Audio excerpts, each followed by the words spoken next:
Es uno de los temas que conversaremos esta noche en Mega Noticias Plus Prime con la ministra vocera de Gobierno, Carla Rubilar. Ministra, ¿cómo está? Muy buenas noches. Muy buenas noches, muchas gracias por la invitación. A ver, antes de que vayamos a los temas que acabamos de revisar, ¿qué antecedentes nos puede aportar de la chilena que fue contagiada con coronavirus en el crucero Diamond Princess? Sí, tenemos una información que es preliminar, que fue entregada por el Ministerio de Salud al respecto de... Teníamos 4 chilenos en ese crucero, era un matrimonio y 2 tripulantes. Una de las tripulantes habría sido contagiada con el coronavirus y estaría hospitalizada en buenas condiciones en Japón. Y se está monitoreando su situación y esa es la información preliminar que en este minuto tenemos al respecto de esta chilena en particular. De los otros 3 chilenos no tenemos información al respecto de que estarían contagiados, y al respecto del matrimonio es que debería estar haciendo gestiones prontas para poder volver al país. ¿Cuán preparado está Chile para enfrentar una epidemia como esta? Estamos trabajando fuertemente, lo hemos visto desplegado por la autoridad sanitaria, la ministra de Salud subrogante, la doctora Daza, antes el ministro de Salud, que tuvo reuniones con el presidente cuando se declaró la emergencia sanitaria mundial.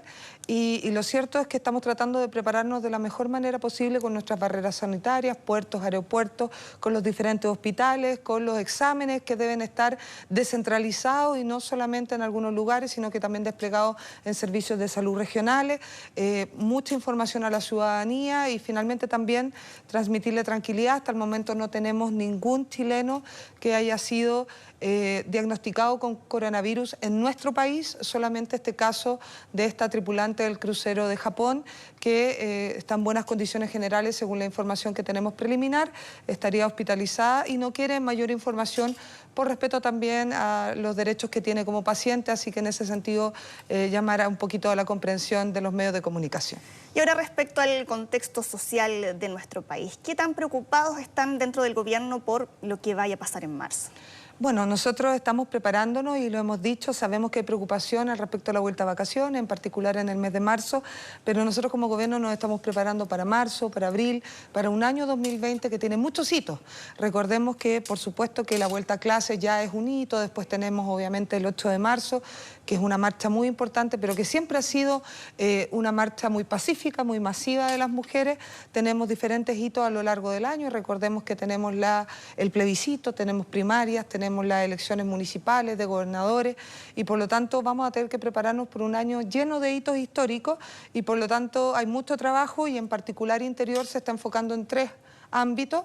Uno, poder estudiar los hechos de violencia que han acontecido durante estos meses en los lugares donde se han ocurrido con los alcaldes, retomando los stop con carabineros, porque claramente un hecho de violencia que ocurre en la comisaría de Pudahuel no es lo mismo que pasa en Puente Alto, ni es lo mismo que pasa en la Plaza Italia Baquedano o en Antofagasta, y por lo tanto hay un análisis de contexto geográfico, sociológico, cultural que permite trabajar mejor. Hay un análisis del procedimiento de carabineros, del trabajo que se ha hecho. Ahí hay un trabajo muy importante en derechos humanos. Sabemos que ha sido un flanco débil que han tenido nuestras fuerzas policiales. ¿Cómo se recupera la confianza? Bueno, probablemente profesionalizando y modernizando mucho todo lo que es nuestra institución policial. Es muy relevante que cualquier gobierno tenga una buena policía, una policía querida, respetada, eficiente, muy respetuosa en materia de derechos humanos, y para eso ha sido el ministro Blumel quien ha comandado esta comisión reformadora con gente tan importante como Jorge Burgos, con Jorge Correa Sutil, como la misma María Luisa Sepúlveda, que es un ícono en materia de derechos humanos, para poder tener respuesta y poder ir haciendo un proceso transformador de una institución que ha tenido graves crisis de confianza seguidas. Recordemos que tuvo todo el tema de fraude, Huracán, Catrillanca y obviamente post 18 de octubre todo lo que son las denuncias en materia de vulneración de los derechos humanos. Así que hay un trabajo de largo plazo que también hacer y que lo estamos realizando. El presidente debería tener novedades en marzo al respecto de las conclusiones de ese informe, pero también preparándonos de mejor manera. Usted vio, hay una capacitación, un seminario que fue la semana pasada en materia de derechos humanos en Carabineros y también nuevos modelos de resguardo del orden público que esperamos que sean más eficientes para poder congeniar bien el orden público público y la seguridad con el respeto irrestricto en materia de derechos humanos. Y esto incluye la posibilidad de lograr un acuerdo transversal con las distintas fuerzas políticas en materia de orden público, que es algo que han estado pidiendo desde distintos sectores durante todos estos últimos meses, desde el estallido social. Sí, qué duda cabe. La verdad es que nosotros queremos de todas maneras que haya un gran acuerdo, y no solamente en las fuerzas políticas de forma transversal. Ese fue el acuerdo que el presidente llamó el día 12 de noviembre, un acuerdo por la paz, por la justicia social y por el acuerdo constitucional.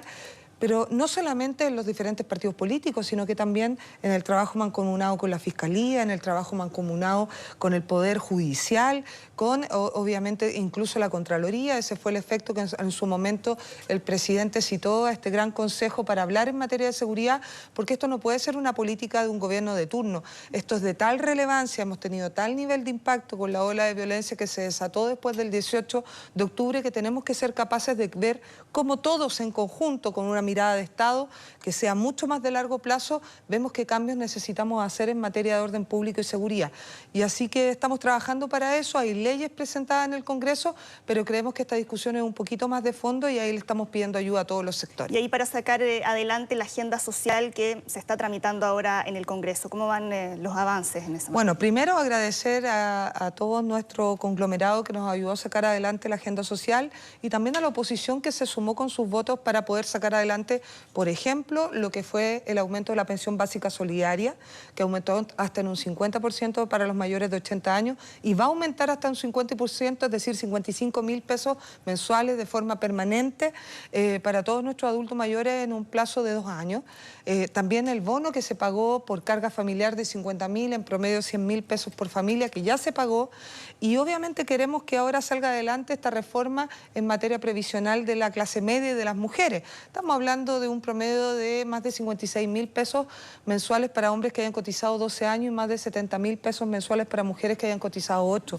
Es un esfuerzo importante, permanente, que si el Senado lo aprueba en marzo podríamos estar pagándolo en abril. Lo mismo con el subsidio al ingreso mínimo familiar, que va a permitir que ninguna persona gane menos de 360.000 pesos brutos, ningún trabajador de este país, lo cual es una muy buena noticia, y por supuesto que esperamos que el Congreso nos ayude en marzo, como ya nos ha ayudado a sacar adelante varios proyectos en materia de congelamiento de tarifas, de rebaja del precio de los medicamentos intermediando con la Cenabás, y varias buenas noticias que estamos tratando de transmitirle a los chilenos en nuestros recorridos por Chile. Ahora, yendo a otro de los temas relevantes de la semana, ¿el gobierno tiene la certeza absoluta de que el ministro Lucas Palacios no está involucrado en el caso Mopa Araucanía?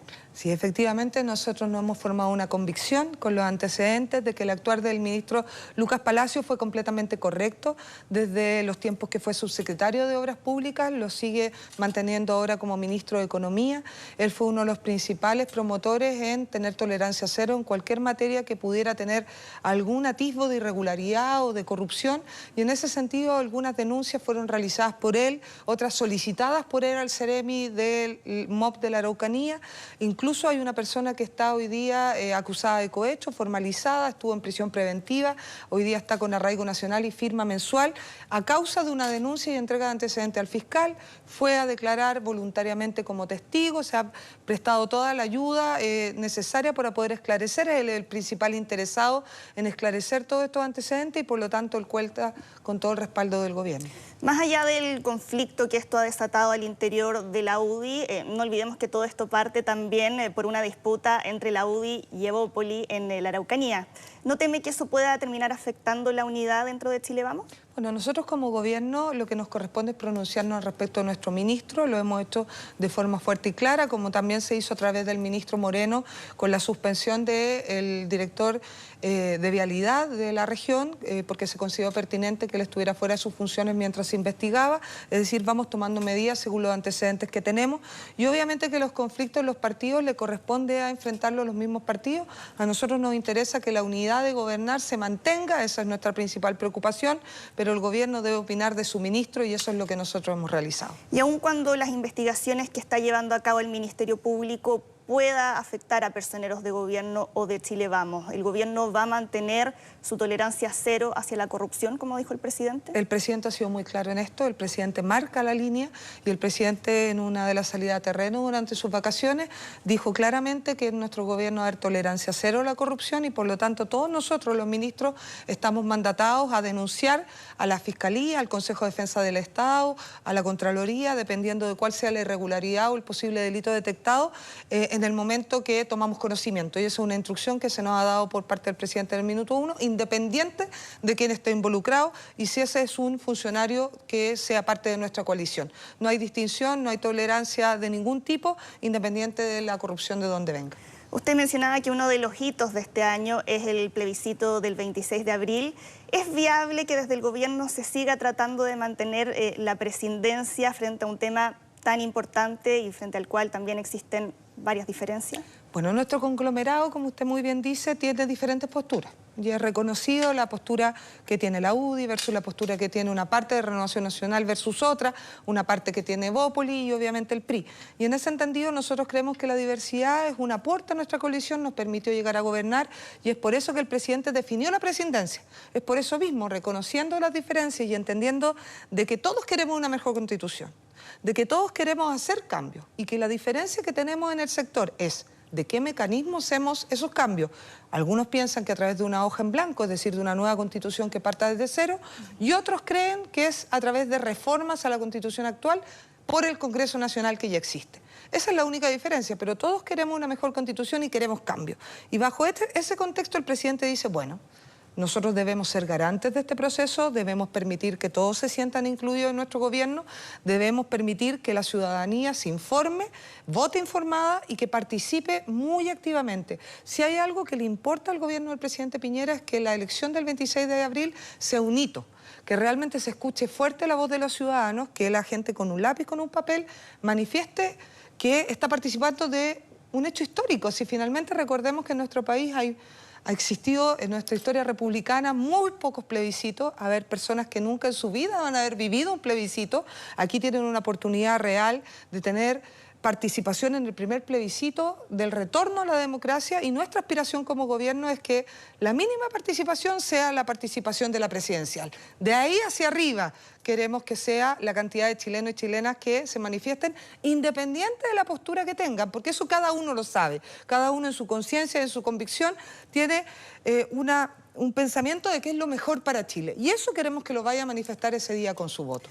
¿Ese es el mínimo frente al cual el gobierno se va a quedar tranquilo respecto a la participación? Sí, es el mínimo que nos hemos puesto, que sea la participación presidencial con la que se eligen los presidentes de este país y ojalá fuera mucho más. Nos interesaría de que todo el mundo votara ese día, sientan finalmente que ese día su voto es un voto que finalmente vota por nuestro país, vota por todos los chilenos, por lo que vamos a pensar los próximos 30 y 50 años y en ese entendido sientan como propio ese proceso. Es un proceso que para el gobierno es histórico, lo hemos abierto para todos los chilenos y las chilenas y hay que aprovecharlo. ¿Y si es menos que eso, va a haber sido un fracaso esta salida política a la crisis social? No, nosotros no nos hemos puesto en ni éxitos ni fracasos, sino que nos hemos puesto en la motivación a la ciudadanía y nosotros creemos que ya ha ganado la ciudadanía con tener la oportunidad de poder ir a votar en un proceso que probablemente hace meses atrás era impensado, tener un plebiscito para decidir si tenemos una nueva constitución o reformamos la que ya tenemos. Y yo creo que esa es una oportunidad y un triunfo gigantesco que ha tenido la ciudadanía y que lo tiene que hacer valer, se tiene que sentir que es propio y se tiene que notar. Y para que se note, la gente ese día se tiene que levantar a ir a votar. ¿No siente que en estos últimos 4 meses, tal vez dentro de la misma derecha, hay quienes han dejado solo al presidente Piñera? Mire, la verdad es que gobernar siempre ha sido difícil. Imagínese gobernar dentro de una crisis como la que hemos vivido, con una ola de violencia que nunca habíamos esperado vivir en democracia. Y por supuesto que muchas veces en estos contextos tomar decisiones pueden no ser muy populares, pueden ser incomprendida, pero lo importante es poder tener un horizonte a 10 años y pensar finalmente, más que en las encuestas del día a día o en las encuestas mensuales, en cómo construimos efectivamente un mejor país. Y en esas decisiones a veces no se deja contento a todo el mundo en lo inmediato, pero cuando uno tiene una convicción detrás de que está haciendo lo correcto y que finalmente está abriendo los espacios necesarios, está modificando la agenda social, la está apurando, está apretando donde duele más, que es salud, que es pensiones, que es en ingreso mínimo, que es en el alza del costo de la vida, está entendiendo de que hay que abrir este espacio de participación en el plebiscito para que la gente decida temas en materia constitucional.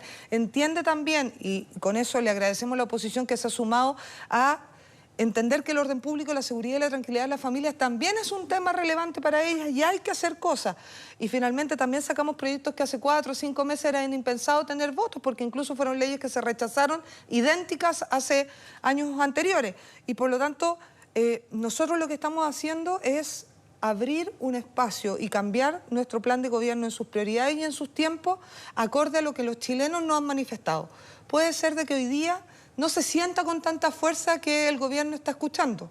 Nosotros entendemos y hemos visto con detención ese comentario, pero también creemos que es cosa de tiempo, cuando se vayan notando los cambios, cuando se vayan poniendo en realidad estas reformas, cuando el plebiscito se haya llevado a cabo, cuando la decisión de los ciudadanos se haya escuchado de forma fuerte y clara, probablemente la percepción de nuestro gobierno va a ir cambiando. Sí, a propósito de ese último punto que usted toca, claro, usted mencionaba una serie de iniciativas que se han intentado llevar a cabo durante estos meses, pero si miramos las encuestas donde el gobierno no aparece con buena aprobación y vemos las razones que esgrime la gente para eso, algunos dicen que no han acogido las demandas sociales, que ha anunciado medidas parches, que ha faltado liderazgo. ¿Qué cree que está fallando ahí? ¿Es un problema comunicacional? A ver, estamos convencidos... ¿Ha faltado comunicar bien parte de esa agenda? Mire, estamos convencidos de varias cosas. Estamos convencidos, primero, de que la crisis de confianza es muy profunda. Entonces, las crisis de confianza son difíciles de superar, aunque uno tome 1, 2, 3, 5 medidas, porque finalmente tienen que ver con credibilidad. Entonces, eso toma tiempo, toma esfuerzo, toma trabajo, salir a terreno, dar la cara, conversar, estar dispuesto a estar emplazado. Y por lo tanto, esto no va a ser algo que se vaya a resolver en corto tiempo. Probablemente vamos a tener varias encuestas más donde los indicadores de evaluación del gobierno no van a ser buenos. Y estamos asumidos a eso y seguimos avanzando y seguimos trabajando. ¿Por qué? Porque no es solamente una crisis de nuestro gobierno, es una crisis, imagínense cómo está evaluado el Parlamento, cómo están evaluados los partidos políticos, las policías. Hay una crisis finalmente de representatividad de la ciudadanía muy poderosa y por eso, desde nuestro ministerio, mandatados por el presidente, estamos convencidos de lo que hay que lograr es cambiar la forma del trato del Estado con los ciudadanos. Hay que avanzar hacia una suerte de gobierno abierto. Hoy día nuestra percepción es que la ciudadanía no se siente escuchada por el gobierno, en particular hoy día, pero por todos los gobiernos. Es decir, el Estado no abre sus puertas, no contesta a tiempo, hay que utilizar la ley de transparencia para que le respondan ciertas cosas, no necesariamente se les responde a tiempo lo que quieren. ¿Y en qué se materializa ese gobierno abierto? ¿En más instancias de participación, por ejemplo, mecanismos de democracia directa? ¿En qué están pensando ahí? Sí, estamos pensando en una revisión de la ley de participación ciudadana, de la 20.500. Quiero contarle, por ejemplo, que en esa ley se obliga a tener los COSOC, que son estos centros donde las personas tienen que opinar al respecto en las municipalidades, en el Estado. Algunas las tienen, otras todavía no las tienen después de varios años. Los que la tienen, algunos los toman en cuenta y otros no los toman en cuenta y los tienen solamente como para hacer un check. Nosotros creemos ahí que hay un esfuerzo importante. Hay ciertos mecanismos y leyes que existen en otros países, como las iniciativas populares de ley, que podríamos revisar si este país también podría avanzar hacia allá. Hay temas, por ejemplo, de respuesta hoy día con los medios de comunicación, las redes sociales, para ir respondiendo mucho más abiertamente. Nuestra Segegov quiere ser como una ventanilla única de todos los beneficios y de todas las respuestas que pudiera darle el Estado, porque creemos que falta interacción de los ciudadanos. Hoy día la participación ciudadana ya no es un plus como una ventaja comparativa, hoy día es un imperativo ético, es un deber, y nosotros como Estado no estamos preparados para abrir esos espacios y tenemos que ir viendo cuáles son las experiencias internacionales que han permitido generar gobiernos abiertos exitosos, que generen la canalización de las demandas ciudadanas para que no terminen en estallidos como lo que nos pasó el 18 de octubre, porque finalmente quizás podemos resolver algunas problemáticas hoy día, Quizás incluso con el tema constituyente bastantes cosas puedan cambiar y alivianar la tensión. Pero si no somos capaces de generar un proceso de diálogo permanente y de gobierno abierto, en 20 años más capaz que tengamos otro 18 de octubre, porque no hayamos tenido los mecanismos de alerta temprana de ver cómo va cambiando la ciudadanía y las necesidades que los chilenos y las chilenas tienen. Bien, pues, ministra, muchas gracias por haber conversado con nosotros. No, muchas gracias por la invitación. Esté muy bien.